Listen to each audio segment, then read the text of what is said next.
चंद्रपूर जिल्ह्यातील सिंदेवाही येथील कृषी विज्ञान केंद्रात हरित क्रांतीचे प्रणेते आणि माजी मुख्यमंत्री वसंतरावजी नाईक यांच्या 112व्या जयंतीनिमित्त 1 जुलै 2025ला कृषी दिन मोठ्या उत्साहात साजरा करण्यात आला। या कार्यक्रमाला डॉक्टर विजय सिडाम, कुमारी स्नेहा वेलादी आणि डॉक्टर वर्षा जगदाळे हे उपस्थित होते। त्यांच्यासोबतच अनेक प्रगतशील शेतकरी आणि नागपूरच्या कृषी महाविद्यालय रावे येथील विद्यार्थी देखील उपस्थित होते। कार्यक्रमाची सुरुवात डॉक्टर विजय सिडाम यांच्या प्रास्ताविकाने झाली। त्यांनी हरित क्रांतीचे प्रणेते वसंतरावजी नाईक यांच्या कृषीपूरक कार्याला उजाळा दिला। तसेच खरीप हंगामातील पीक नियोजनाबद्दल सखोल मार्गदर्शन केले। कृषी दिनानिमित्त KVK सिंदेवाहीने शेतकऱ्यांचा सन्मान केला।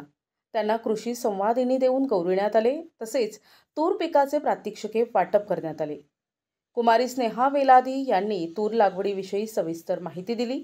डॉक्टर वर्षा जगदाळे यांनी पावसाळ्यात जनावरांची निगा राखणे आणि लसीकरणाचे महत्त्व सांगितलं। माधवजी आदे यांनी सेंद्रिय शेतीबद्दल आपले विचार मांडले। शेतकरी सन्मान समारंभाच्या समारोपासाठी नागपूर येथील कृषी महाविद्यालयाच्या विद्यार्थ्यांनी कृतज्ञता व्यक्त करत आभार प्रदर्शन केले। शेवटी शेतकऱ्यांच्या आणि वसंतरावजी नाईक यांच्या स्मरणार्थ KVK सिंदेवाहीच्या प्रक्षेत्रावर वृक्षारोपण कार्यक्रम पार पडला।